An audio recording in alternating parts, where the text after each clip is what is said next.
The Muto's life cycle in the MonsterVerse is by far some of the most interesting things we've seen come out from the verse, and the most powerful form of this new original super species that was introduced in the new MonsterVerse films is easily the Muto Prime that we see in the Godzilla Aftershock comics. But with such a strong character coming from a character who could already give Godzilla trouble, how strong is the Muto Prime truly, and especially currently, with new films such as Godzilla X Kong: The New Empire, easily putting other top tiers on the map, and other not so top tiers who possibly can still give a fight if not beat the Muto Prime. So who wins between them? How strong is the Muto Prime? Can Muto Prime beat Kong, Tiamat, Mothra, Mechagodzilla, Godzilla? Well, let's look at this kaiju's pretty big reputation within the MonsterVerse to finally see how he stacks up against his competitors. We're going to be talking about a couple big points in this video just to get a general idea of where he scales and where he would rank in the MonsterVerse. We're going to first go over a quick overview of the comic itself and just what's shown in that alone and what's presented to us in that. How powerful the version of Godzilla he fights is with the added context of outside material, and the author statements in general, and what to use and what is valid and is not. So first, let's start off with a little recap of the comic itself. Just the comic to digest it, and since a lot of people do misinterpret or remember the comic, which is understandable, I doubt people have read Aftershock in a good long while. The comic takes place a couple months after his fight with the Mutos, in which he has fully rested and regained his strength, something confirmed by the designer of Muto Prime himself. And if you learn, the Muto Prime kills Dagon pretty easily in terms of physicals, a titan in the ballpark of G14 and G21. In which we see the Muto Prime at the start of the comic attacking a submarine to gain energy since he just awoke, which is something to note since when Titans just awake, they are usually weakened. This is something directly confirmed for the Muto Prime several times, and is the main factor on why he's constantly feeding on energy and is constantly running away at the start of the comic because he's simply weakened. We see a similar line of logic of Ghidorah. When Ghidorah first wakes up, he's initially quite weakened as well, being tired, disoriented, confused, maybe even hungry, and physically weakened as well. So it's quite consistent to say these large titans after a long rest would be quite weakened when they awake, especially since it's directly stated for the Muto Prime several times. So there is no such thing as a amped up Muto Prime or a supercharged one. It's just simply Muto Prime getting back to his base self, and everything before, I believe, the third encounter is a weakened Muto Prime, just to kind of put that in perspective. In which, when this happens, admittedly nothing that impressive. He staggers Godzilla with a punch and then runs away. The same thing happening in a later point in the comic where he simply just staggers Godzilla and then Muto Prime runs away. But let's get into the juicy stuff, their prolonged fight. Muto Prime is feeding on some radiation, seemingly all the way back up to his base self now. For Godzilla off guards, the Muto Prime with an atomic breath. Muto Prime's flat out tanking a prolonged beam of the atomic breath, by the way, nothing but a smoky area coming from his underbelly, but other than that, he's quite fine, even while off guarded, and is ready to continue fighting, with the two physically clashing, Muto Prime slashing Godzilla's neck for using his tectonic punches to send Godzilla flying and slam him into the ground. He was about to finish the job before Godzilla gets back up and slashes her across the face, the Muto Prime retreating, likely, arguably still having that full energy even now. While it's definitely possible he did, it's also possible he not. We then learn Godzilla is extremely badly damaged from this fight, while the Muto Prime, while damaged, is nowhere near as damaged as Godzilla, and it said that Godzilla had definitively lost this fight. No bullshit excuses, no Godzilla being weakened, he lost. This is one of the few times that he actually loses to another opponent fair and square, with Ghidorah being one of the only few titans to actually replicate such a feat and actually make Godzilla lose fair and square. And it's even stated that if he were to encounter Prime again alone, he would just meet his end. Something we also know is the Prime isn't necessarily trying to kill Godzilla either. She needed Godzilla alive to put her eggs in him, which obviously in a normal fight she would be flat out going for the kill. Meaning you could make an argument that Muto Prime might even be holding back on Godzilla, since while she can obviously knock Godzilla down and subdue him, she still does need Godzilla alive and needs to maybe restrain her strength so she doesn't just flat out kill him. which is something interesting to note. However, this is arguable, and even if I wouldn't personally say that her not going for the kill doesn't change much, but it is definitely noteworthy if you want to make the argument, and could explain some of her maybe stupider decisions in this, especially why when she's implanting her eggs, for example, it allows Godzilla to get the advantage, while normally, if Muto Prime was just going for the kill, she could have just whatever she could have done to kill him. But let's go right into their final battle, as similar things are said later where Godzilla just can't beat the Muto Prime alone. Starting off in their final battle, Godzilla starts off once again with an off guard, allowing him to get the upper hand over the Prime. The two trading blows, seemingly Muto Prime had an advantage, and a mature Sonic Stream which shatters Godzilla's dorsal plate center. Though it is noted the Sonic Stream would be less effective on non-Gojira species. Specifically, Ghidorah is used as an example, which means also Titans like Shimu would be less affected, but weaker Titans should still get harmed by it. Anyways, back to the comic. They then use a developmental Orca to distract the Muto Prime and allow Godzilla the advantage to finally finish the Muto Prime with a large pulse and stomp. So anyways, now that we gave a little recap of what happened in the comic, let's see how strong this version of Godzilla is. As I mentioned before, a common misconception at the time is Godzilla is still weakened from the events of the 2014 film at this time. This is simply not true. We know directly Godzilla had been likely resting up to this point as implied by the novel, and it's also stated by the Muto Prime designer, Godzilla is just flat out not weakened.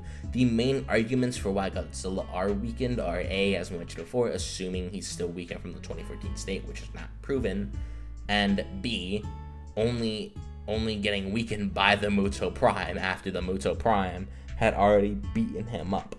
That doesn't downscale Muto Prime, that just shows how impressive the Muto Prime really is. And this is quite consistent, considering the Dagon that Muto Prime could quite easily physically overpower is compared to G14 and G21, who are, while weaker than 2019, are still somewhat close to their base selves. At least a full power 2014 should be.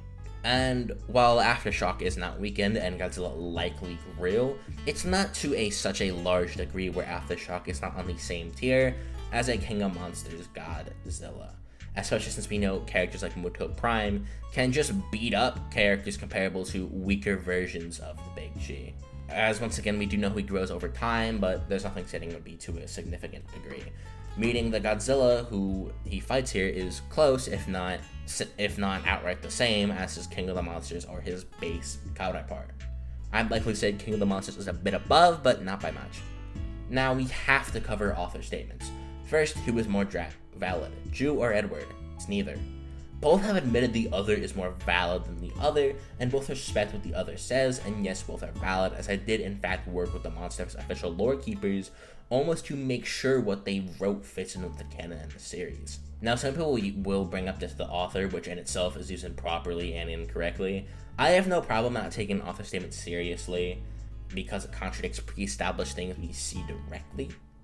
But an author statement that is backed up by the pre-established lore or is a completely reasonable explanation of something that already happened or is implied or something that makes sense, but it's not necessarily contradicted, no problem with that. People will use it to the author incorrectly, and it also isn't a fallacy. I've seen people think it's a fallacy. It's not. It's a literary device, which is an entirely different thing, and it's more so used to understand the meaning of an interpretation of the author on your own. It's not meant to be, grr, what the author said is stupid and wrong. That's what the author is meant to be used for, things like critiquing a story, not a fucking word of God statement in a versus battle. Anyways, that little side rant done, let's go look at some of the author statements. Something we do know, however, is this version of Godzilla is stronger and faster in the Prime. The reason why Prime is able to keep up is that he's specifically designed to counter Titanis Gojira.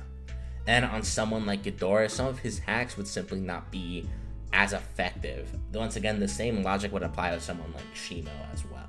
His attacks are effective and could work, maybe even damage Ghidorah, but this is questionable.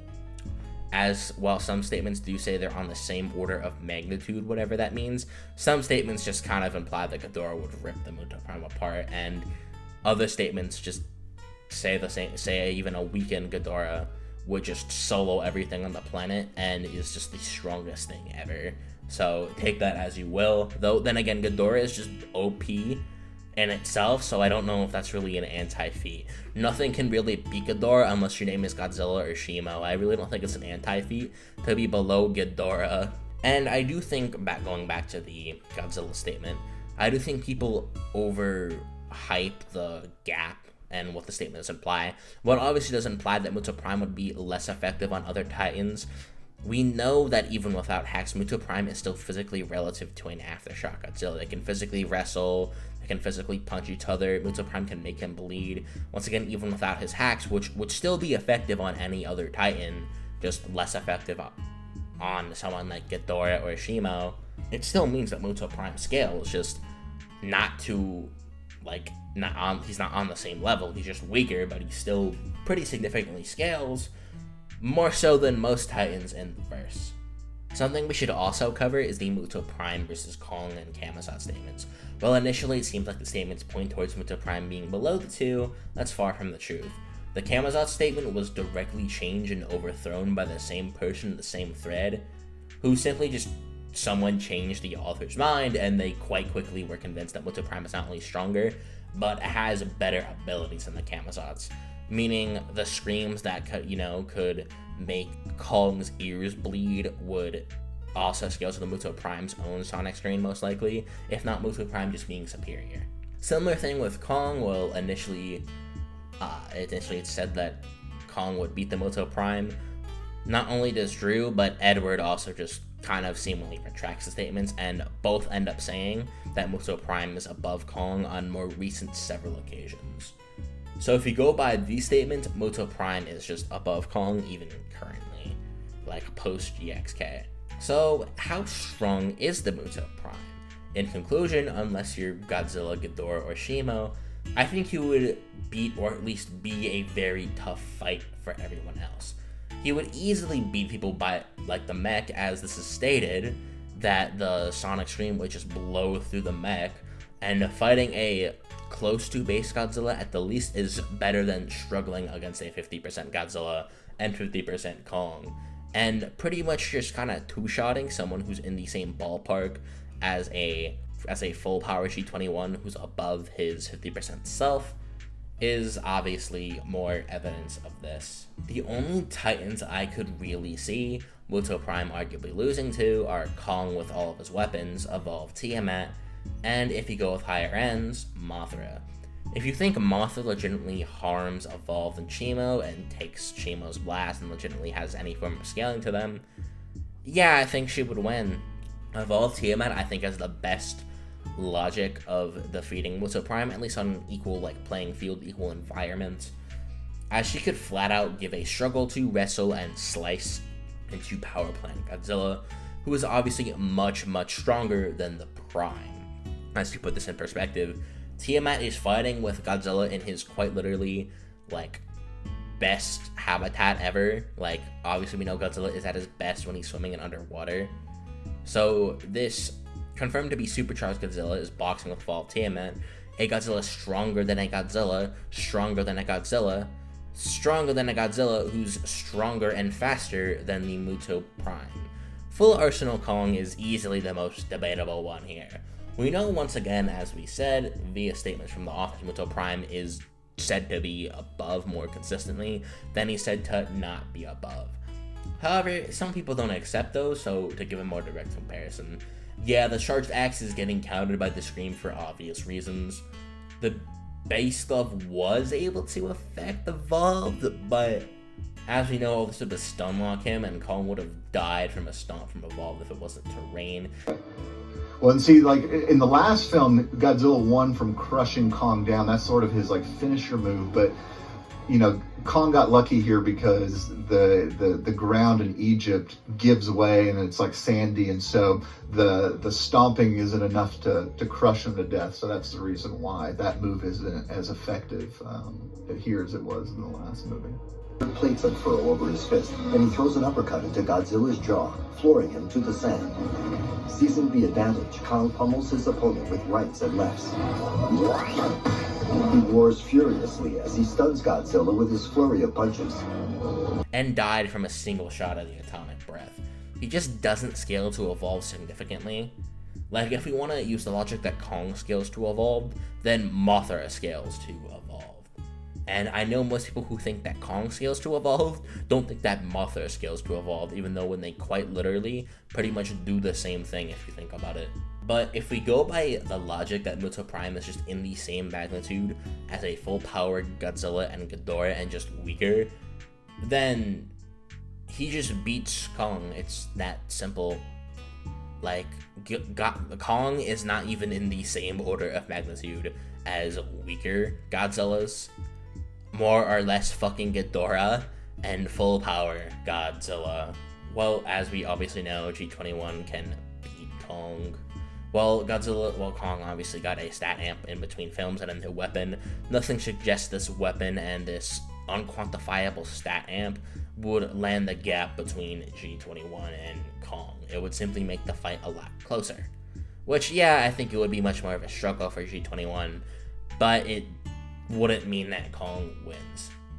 And we do know that things like Power Plant can no-diff Beast Love Kong, who is only unquantifiably above-based. At best, some people like to say 2 times, which really isn't that big of a gap.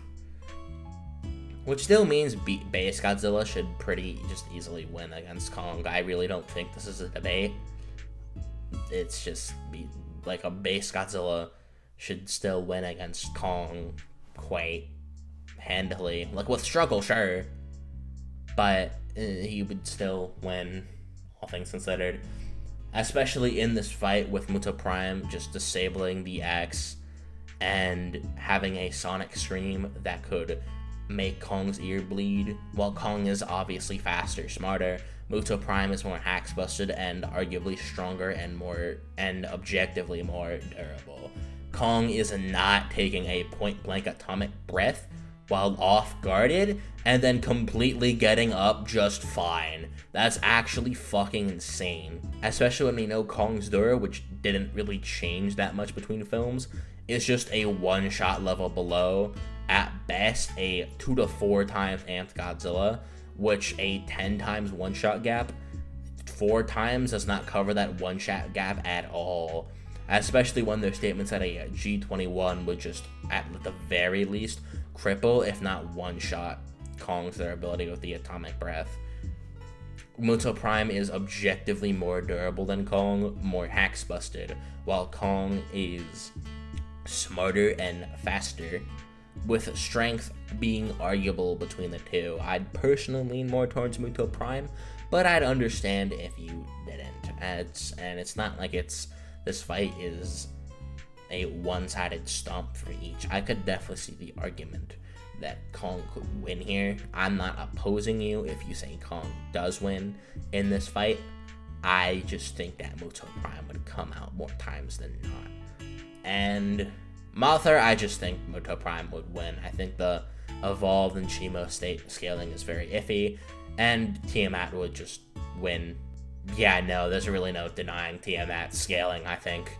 It's kind of busted. So to give a placement, I'd say he'd be like the 6th or 5th strongest Titan in the MonsterVerse, of being in contention with a full arsenal Kong for that 5th place spot. But at worst, he's just 6th, if you just want to say that Kong wins. With evolved Tiamat being above Muto Prime definitively, and obviously Ghidorah, Shimo, and Godzilla able to rock Muto Prime shit when they want to. But that's it. I really hope you enjoyed this video. Like, subscribe, and share this video if you did enjoy it. And if you want to see more MonsterVerse content, please let me know. Peace.